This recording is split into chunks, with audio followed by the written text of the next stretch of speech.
Nick Fuentes and Tucker Carlson are the biggest threats facing America, and it is proof positive that extremism has been mainstreamed on the conservative right. How about no, Scott, okay? Because it is clear that extremism is mainstreamed on the left constantly. When you can refute somebody in about 1 second, they don't really have an argument. They don't really have a point. And here's the refutation. Tucker didn't normalize Nick Fuentes. David French has been at it for a while trying to convince you that Christianity is in crisis, that the seeds of insurrection are being sown in your church. That's right, your pastor is part of the problem. The red hot. Not everything else that you see with your eye on a regular basis in the news, it's your pastor. But David French wants to convince you now that Nick Fuentes and Tucker Carlson are the biggest threats facing America, and it is proof positive that extremism has been mainstreamed on the conservative right. In fact, he said this on X. Another sign of how much anti-Semitism, racism, and conspiracies are overtaking the right. Tucker and Candace now have bigger platforms than virtually everyone calling them out on the right. The fringe became the mainstream, and the mainstream is moving to the fringe. Apparently, David didn't have enough Halloween in his system that he had to try to come and bring it back to all of us to try to scare us. And he goes on to say this: 10 years ago, many of us started warning about the rise of the alt-right, and we were told to shut up and focus on the left. Now, I have to tell you something. When you can refute somebody in about 1 second, they don't really have an argument. They don't really have a point. And here's the refutation. Tucker didn't normalize Nick Fuentes. He just had him on the show. He was having a conversation with him. Now, you might have thought that the conversation was a little bit too charitable. Actually funny, it was December 18th. I remember because that's an important date to me. And it's Joseph Stalin's birthday. Oh, I'm a fan. But he wasn't normalizing Nick Fuentes. He wasn't trying to help him become mainstream or anything like that. I've had people on my show in the past, and I'm not mainstreaming them any more than Tucker is trying to do Nick Fuentes. In fact, I've had Jennifer Knapp on the show. She deconstructed on my show and said, I guess for the first time I'm going to say I'm not really a Christian. Well, we knew Jennifer. Anyway, the point is that when I had her on the show, I knew she was an out-of-the-closet lesbian, and she really hadn't been singing worship music. I wanted to have a conversation with her. That's why she was on the show.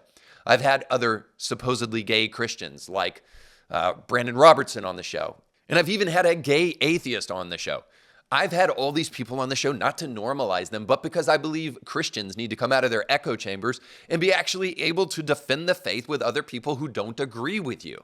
Now, why can't it be that Tucker was trying to do something like that? But now he has to be some kind of evil guy, and an opportunity once again for David French to say, I told you I was right.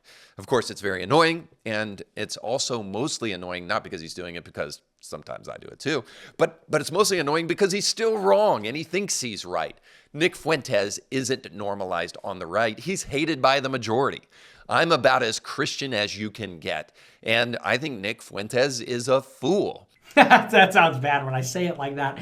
But there's like a lot of women that really want a guy to beat the shit out of them. But this isn't the big issue with David French's claim about Tucker and Nick Fuentes and whether or not extremism is being mainstreamed on the right. The real problem is that even if Tucker were mainstreaming Nick Fuentes, and even if Candace and Nick and all of their conspiracy theories were something that the vast majority of conservative Republicans and Christians like myself believed, which we don't, even if that were true, it still would not outpace the people that David French wants to hold water for and seems to want to do it constantly, because it is clear that extremism is mainstreamed on the left constantly, and he has very little to say about them. Like, just go look at an Antifa rally anytime you want. Go look at BLM and the way that they burned stuff down in the name of racial justice and caused billions of dollars of damage. Look at trans people who are saying that anybody that doesn't shout their pronouns and agree with their transition is somehow trying to create a trans genocide. And then look at all the incidents of violence that they're committing, including the death of Charlie Kirk. And then most importantly, because this is where mainstreamed violence has been on the left for decades now, abortion. When you can say that the right has been stockpiling bodies and the most innocent bodies among us, little babies in the womb, to the tune of around 60 million, and that the right has been doing that equivalent to the left, then we can finally have a conversation about whether or not the right is more extremist than the left. Until that time, I don't want to hear a peep out of people like Mike Cosper, Phil Vischer, or David French.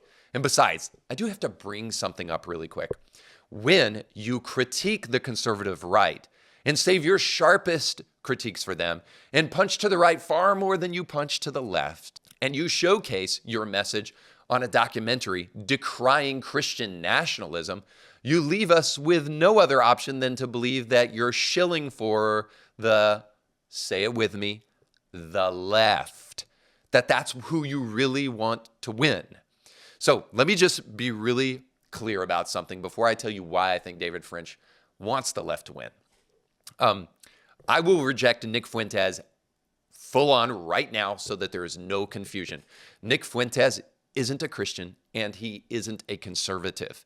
He is a fool because he says stuff about women like this. A lot of women want to be raped. And when I say raped, I mean like, that sounds bad when I say it like that. But there's like a lot of women that really want a guy to beat the out of them. But also they have to pretend, but part of it is they have to pretend like they don't. Because he says stuff about Charlie like this. Charlie Kirk cannot call himself a Christian anymore. Sorry, you forfeited that.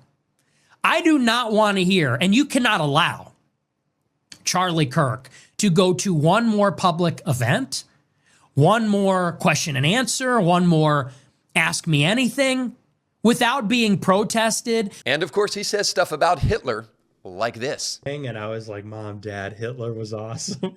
Hitler was right. And the Holocaust didn't happen. And my parents were like, we cannot believe what you are saying. We did not raise you like this. I'm like, I can't believe you're not being chill about this. And most egregiously, says stuff about a grieving widow. And this is the most annoying thing, quite frankly, that's going on with people like Nick. He says stuff about Erica Kirk like this.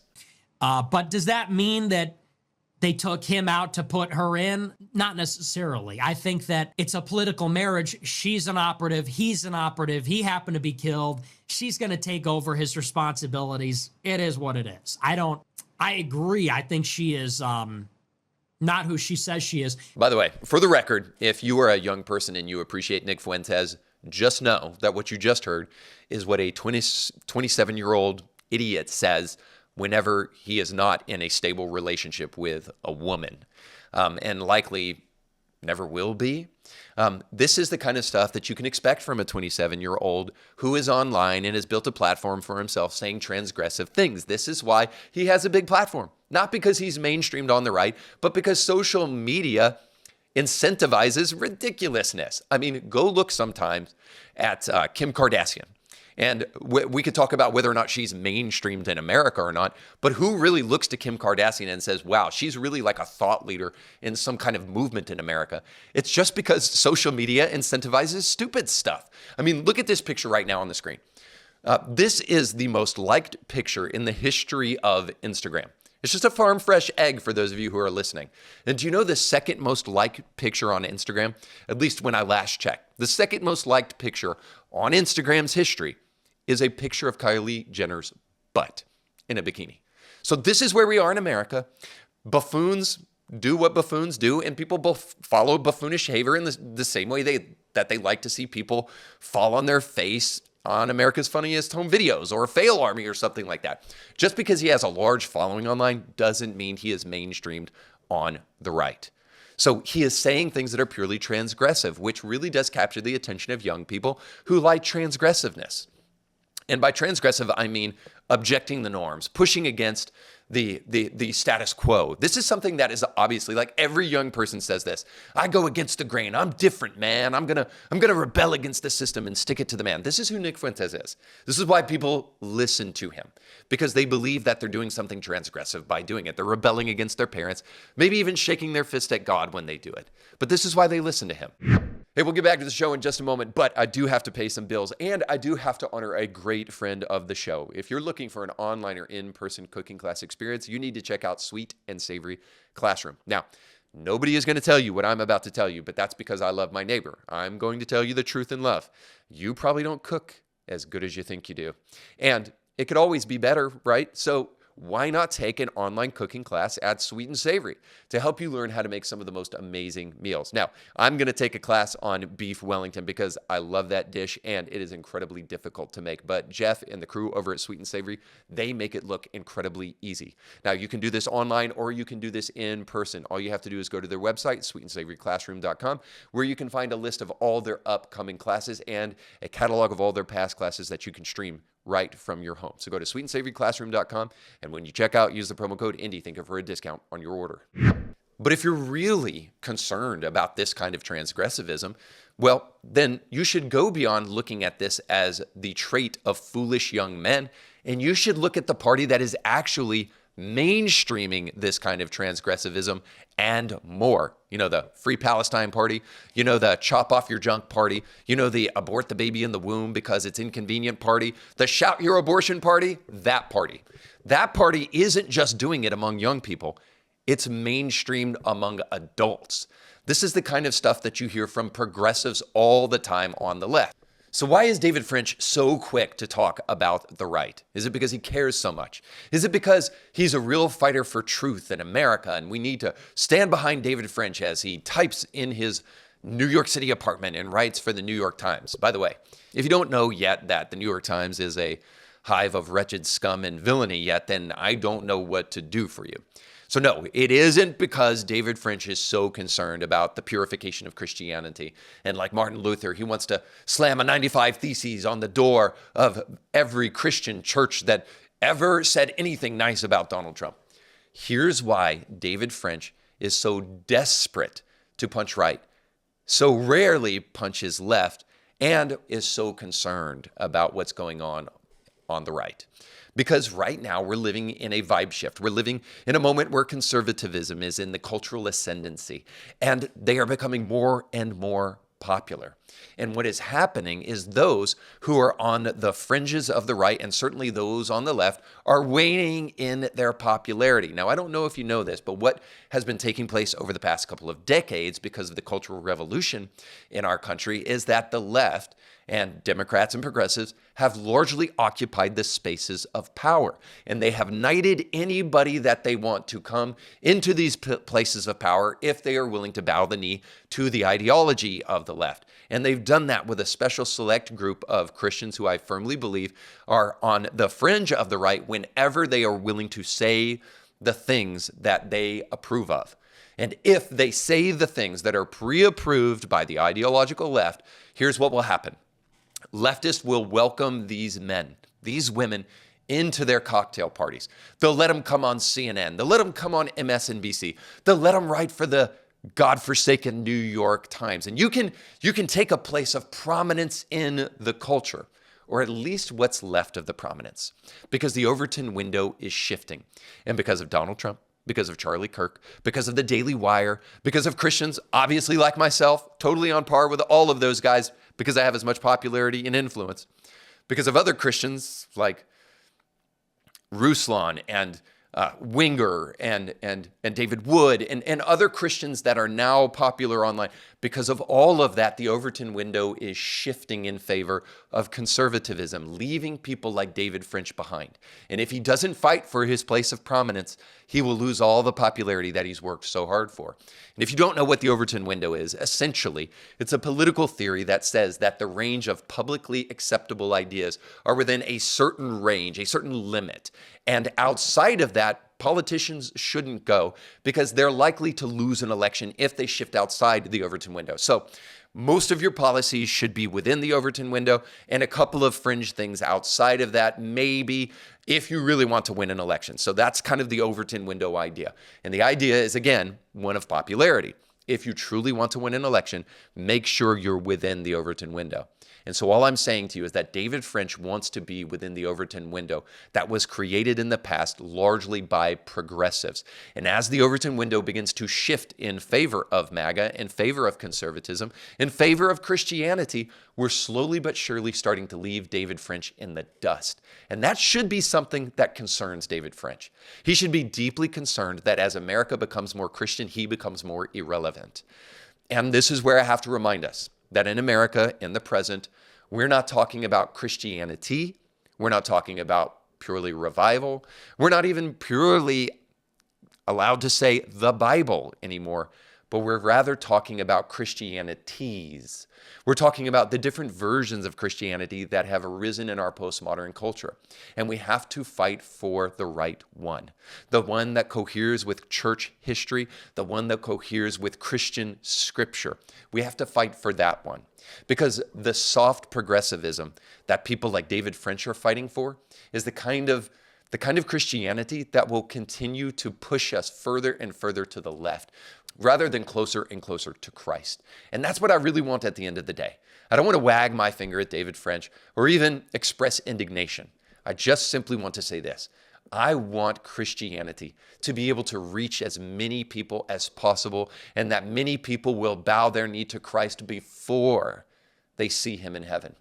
Because that's not only the way to live the most flourishing life you can, it's also the way to heaven. And I care about people going to heaven.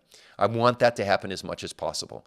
And I do not believe that a culture that rejects God systematically, like the one the left wants to create, will help people come to Christ. This is why every single Christian needs to quit sitting on the sidelines, quit talking about how religion and politics don't mix. And if you want to totally get rid of right and left, fine. I'm perfectly okay with that as long as you're willing to have a conversation of truth and lies, fact and fiction, light and dark. And when you find that light, truth, facts all seem to line up much more with the right than it does the left, you're going to have to eventually make a political decision. But more importantly than that, you're going to really have to decide, how will you let your light shine? Will you put it under a bushel? Oh no, my friend. You must stand for truth and never be accused of holding water for those who stand for lies. All right, thanks so much for watching. Don't forget to like, share, and subscribe. And don't forget, in the month of December, we're giving away a great Christmas gift. You can stream the movie Free Burma Rangers totally for free. It's our gift to you for being a faithful subscriber, not only to this channel, but over at Indie Thinker Plus. We just started the YouTube channel, so I want you to go over there and subscribe. And there is where you're going to access many of the extra perks that we have at Indie Thinker. Now, you can also access ebooks, audiobooks, movies, documentaries, and so much more than Free Burma Rangers by becoming a member over at indiethinker.org/support. Just for $7, the price of a cup of coffee, let's be honest, at Starbucks, a month, you can go access things that are going to help you deepen your faith. So do that by going to indiethinker.org/support. Don't forget to check out the sponsors down below in the description of this podcast, but most importantly, go with God.